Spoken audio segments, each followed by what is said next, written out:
Shalom, shalom.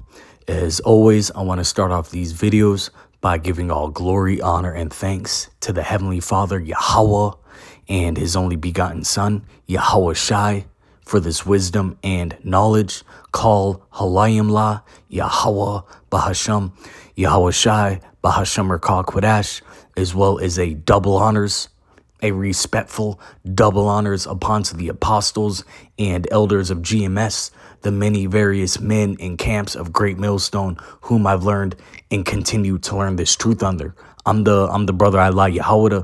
Lord willing, this video be edifying, something titled to the sort of a common global enemy. And we know that's Babylon the Great, America. This place is depicted biblically as the hammer of the earth. And who's swinging that hammer? The small hats, the tiny tops, the twin triangles, the you wish pretend, those elite banking families over there in the land. They're dragging Babylon the Great into this third woe, World War III. But America has been in a perpetual state of war. Why? Because it's run by a nation of criminals, a nation of robbers, murderers, killers, serial killers, which is you Edomites. Okay, so Esau, in these last days is being revealed. Hold on 1 second. Let's get the book of 2 Thessalonians, the 2nd chapter, verse 3. Let no man deceive you by any means, for that day shall not come, except there come a falling away first, and that man of sin be revealed, the son of perdition. And that's Esau, Edom, the so-called self-proclaimed WHITE man. And you Amalekites, you tiny tops, y'all are Edomites too. Okay, y'all are the ones, that got the whole world in a state of chaos. I believe, it might be, is it Revelation, the 6th chapter, talking about the red horse, took peace. Revelation 6, verse 4. And there went out another horse that was red. And you Edomites, you're not really WHITE, you're red. You're pinkish to red in complexion. And power was given to him that sat thereon to take peace from the earth, and that they should kill one another. And there was given unto him a great sword. And you go to Genesis, it speaks on Esau, Edom's blessing being the sword. And that's how he would live by. Let me see if I can pull this up. Genesis 25. Okay, it speaks on Esau being a cunning hunter right here in the 27th verse. But as well, we skip down to Genesis, the 27th chapter, and it says right here, Genesis 27, verse 39, and Isaac his father answered and said unto him, Behold, thy dwelling shall be the fatness of the earth and the dew of heaven from above, and by thy sword shalt thou live, and shalt serve thy brother. Okay, so this man lives by the sword because that was his blessing. Did I skip over that? On this man's blessing being the sword.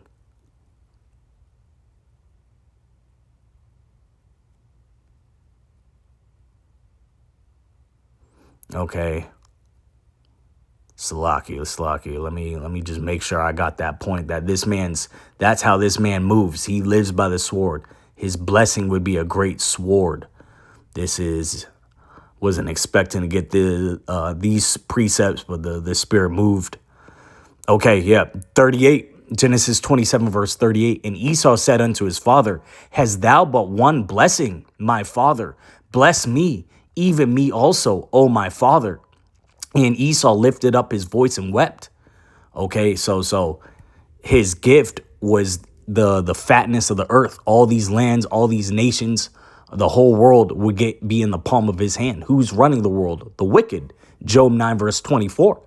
And how did he get all these lands? He didn't get that peacefully. He didn't get that through talking his way and being charismatic. No, he got that from upping his sword, which was his blessing. Verse 40, and by thy sword shalt thou live. That's how this man moves. He moves, he lives by the sword, but we're in the time he's going to die by that sword. And this is his last kingdom, Babylon the Great America. I typed in countries America's been to war with, and it's a very long list. But I found this interesting right here. It says, how many countries has the United States invaded? And look at all the list. How many nations you can just scroll through. All these nations, man, that America done, tiptoed around and came through and laid their flag down by way of their sword and implemented their philosophies, their wickedness, that wicked wine of Esau, Edom on all these nations. Look at this, man. Look at all these nations. So this place is clearly, everyone has a common enemy. The common denominator is you Edomites, but in particular, Babylon the Great. So let's get to it. This is starting the book of Daniel, the 7th chapter, verse 20.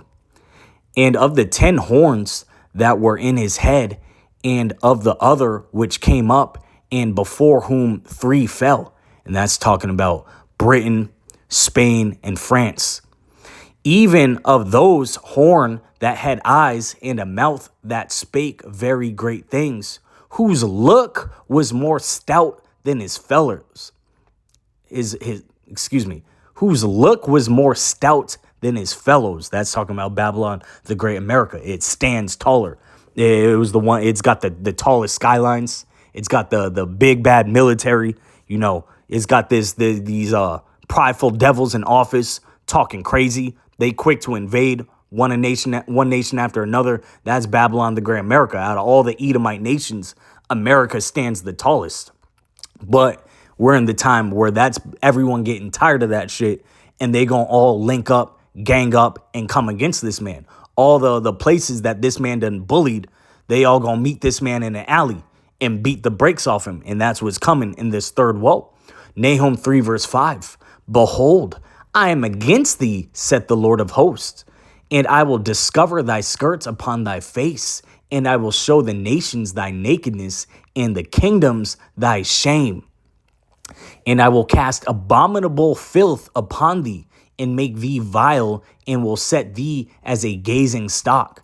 And all these nations, they can see this place for what it is, and they can see it's not so big, bad, and tough anymore.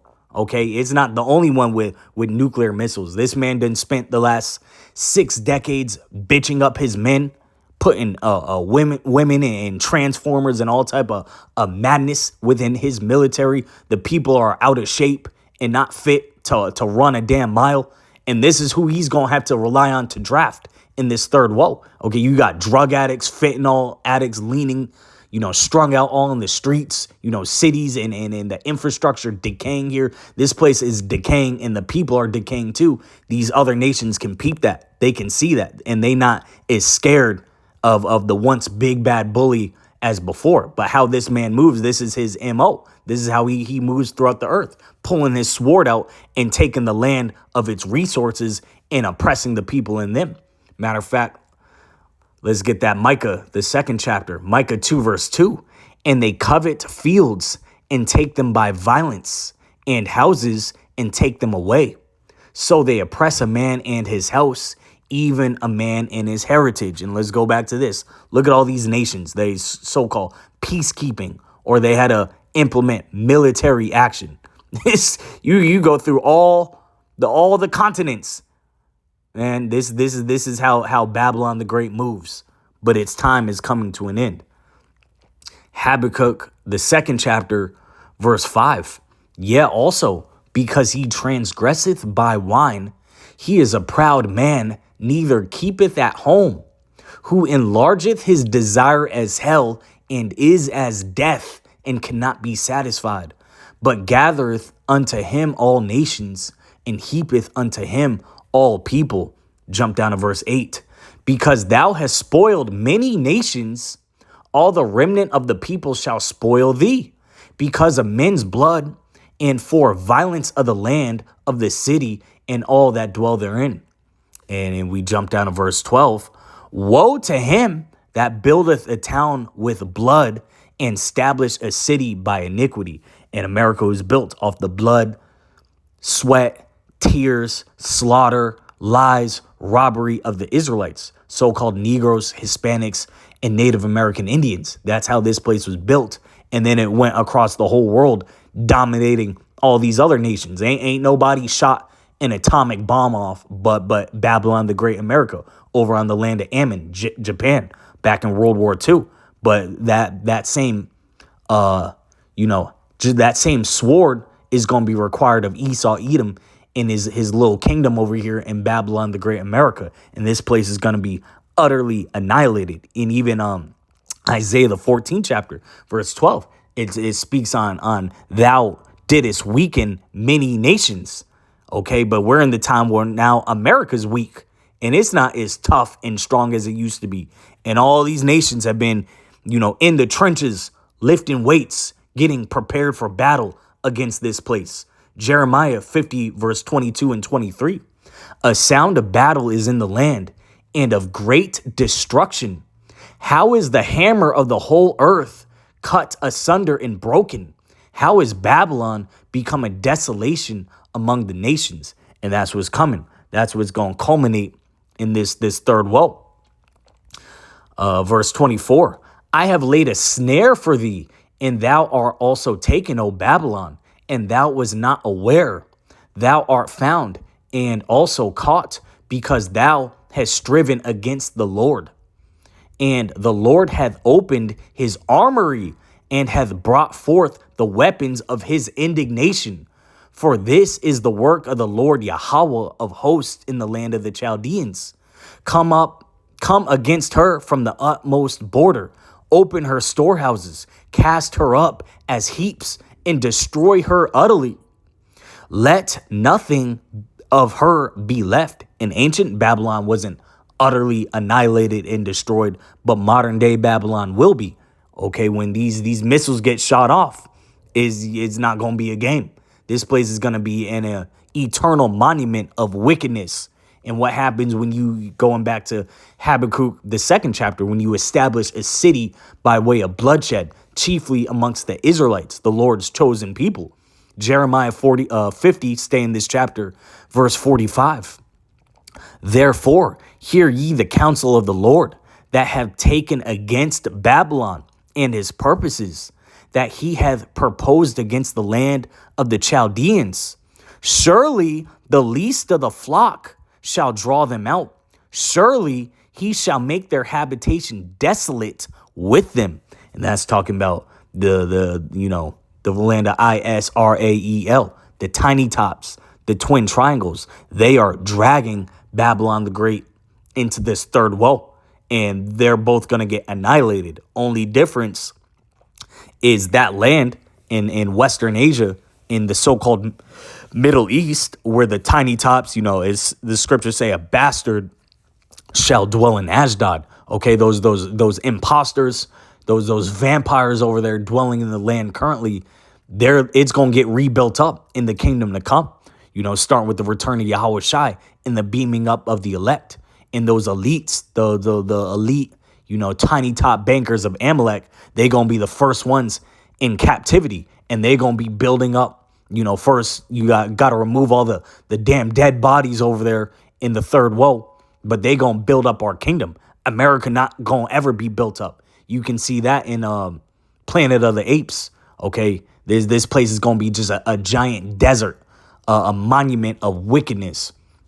Jeremiah says it'll never be inhabited. Jeremiah, staying in the 50th chapter, verse 9 through, I believe, 15.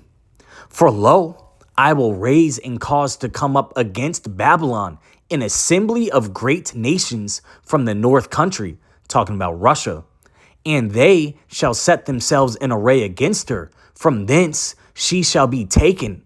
Their arrows shall be as of a mighty expert man. None shall return in vain. Those arrows are talking about nuclear missiles. And Chaldea shall be a spoil, and all that spoil her shall be satisfied, saith the Lord. Because ye were glad, because ye rejoiced, O ye destroyers of mine heritage, because ye are grown fat as the heifer at grass and bellow as bulls. That's talking about how Esau came through and oppressed the Israelites and got fat off our captivity, off our oppression, off our slavery, and got rich. Okay, and how is this place started? It came birthed out of Great Britain. Your mother shall be sore confounded. She that bare you shall be ashamed. Behold, the hindermost of the nations shall be a wilderness, a dry land, and a desert. Because of the wrath of the Lord, it shall not be inhabited, but it shall be wholly desolate. Every one that goeth by Babylon shall be astonished and hiss at all of her plagues. Put yourselves in array against Babylon round about, all ye that bend the bow. Shoot at her, spare no arrows, for she hath sinned against the Lord. Shout against her round about. She hath given her hand. Her foundations are fallen. Her walls are thrown down. For it is the vengeance of the Lord. Take vengeance upon her as she had done. Do unto her. And it speaks on that in the book of Revelation. As they done did to us, fill their cup double. And Esau is Esau, he's going to get it bad on multiple ends. His beloved kingdom of wickedness and bloodshed, Babylon the Great, is going to get utterly annihilated in flames. Then he's going to have to serve a long, brutal punishment under the Israelites, a long 1,000 years of captivity. Just like we had to serve him, he's going to have to serve us, but double within righteousness. We're not going to be doing all the buck breaking and graping of wives and weirdo shit like he done did. But through righteousness, we gon' put the clamps on that boy Esau in the kingdom to come. And then he's going to get torched up again. Pursuant to the book of Obadiah, he's going to get burnt up, okay, once he serves his punishment. So this is the fruit of the wicked. This is what you get by being a niggard in the earth and not doing nothing but graping and robbing all these nations. Okay, you've been the hammer of the earth, but that hammer is about to get cut down. I hope that this was edifying. Shalom.